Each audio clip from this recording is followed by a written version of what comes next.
এটা হচ্ছে আমার টিকিট।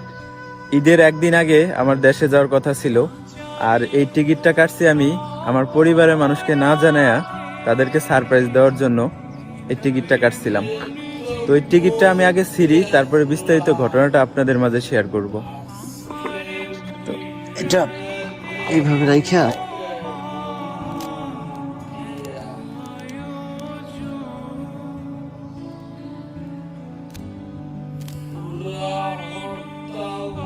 এই টিকিটটা ছিলাম কিসের জন্য জানেন?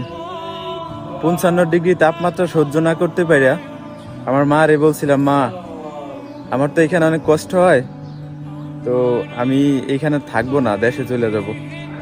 তো এই কথাটা যখন আমার মাকে আমি বলছি, তখন উনি আমারে বুঝাইলো যে অল্প কয়েকদিন হয়েছে গেছোস, এখনো তো দেনা মেনা শোধ হয় নাই, তো দেনা মেনা শোধ দে, তারপরে দেশে চলে আসি, সমস্যা নেই। তো এরকম প্রায় অনেক দিন বলছি যে আমার এখানে অনেক রোদ, রোদের জন্য নাক দিয়ে রক্ত বাড়ায়, অনেক কষ্ট হয়।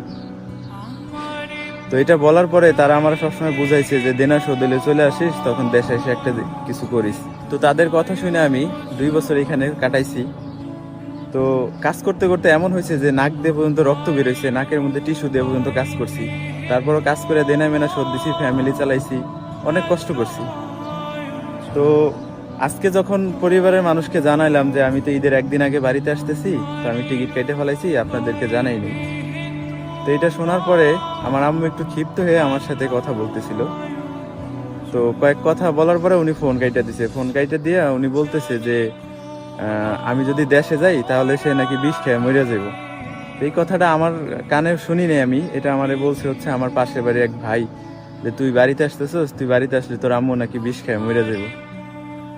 তো এই কথাটা শোনার পরে এতটা কষ্ট লাগছে, মানে ভাষায় প্রকাশ করার মতো না। যেই ছেলেটা একবেলা যদি বাড়ির বাইরে থাকতো, মা যদি মুখ না দেখতে পারতো, পুরো পাগল হয়ে যেত। সেই ছেলেটা 2 বছরের প্রবাসের মাটিতে কুত্তার মতো নিজের জীবনযাপন করছি। আমি যে জুতাটা পরে আছি, জুতাটা কিন্তু এখনো ছিঁড়া ছিঁড়া জুতা পরে মনে করেন যে ডিউটি করছি, বাড়িতে টাকা পাঠাইছি, 1 টাকা খরচ করি নাই, শুধুমাত্র পরিবারের মুখে হাসি ফুটানোর জন্য। আর এখন বাড়ি যাওয়ার উদ্দেশ্য নিছি, বাড়ির থেকে যখন বলে যে তুই যদি বাড়িতে আসোস তাহলে আমি বিষ খেয়ে মরে যাবো, মা যদি এই কথা বলে, একটা ছেলের জন্য কতটুকু কষ্টজনক হইতে পারে বিষয়টা।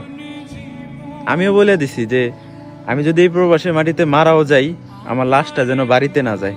তো ভাবতেছি যে রাস্তার পাশে যেহেতু দাঁড়াই আছি, তো এখান দিয়ে গাড়ি যায়, এই যে দেখেন এটা হচ্ছে রাস্তা, তো এখান দিয়ে অনেক স্পিডে গাড়ি যায়, এখানে যায় দাঁড়াবো, গাড়ি একটা আইসা মনে করেন রাস্তার সাথে মিশে ফেলাইবো, আমার লাশটা যেন বাড়িতে না যায়।